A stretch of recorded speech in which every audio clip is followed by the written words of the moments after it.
این وحشتناکترین وسیله‌ای بوده که برای اثبات وفاداری وجود داشته. توی قرون وسطا وفاداری با قفل و کلید تعریف میشد. توی اون دوره وقتی مردی به جنگ یا سفرهای طولانی میرفت، یک کمربند آهنی قفل شده رو به بدن همسرش میبست. یه وسیله فلزی سنگین و ترسناک با یه قفل که به صورت کامل کل ناحیه خصوصی زن رو میپوشوند و فقط 2 سوراخ خیلی کوچیک برای رفع نیازهای ضروری داشت.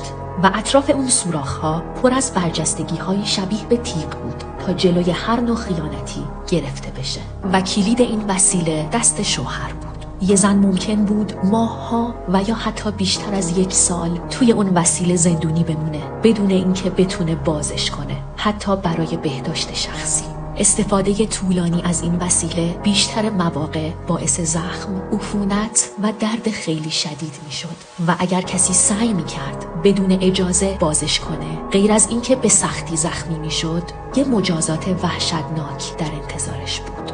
گفته میشد که این کار برای محافظت و دور نگه داشتن زنها از مردهای بدطینت و شرور انجام میشه، اما واقعیت ساده بود: کنترل کامل روی بدن زنها و در عمل عشق با فلز سرد، درد و رنج و ترس محافظت میشد. اینجا عجیب ترین اتفاقا و ماجراهای دنیا رو براتون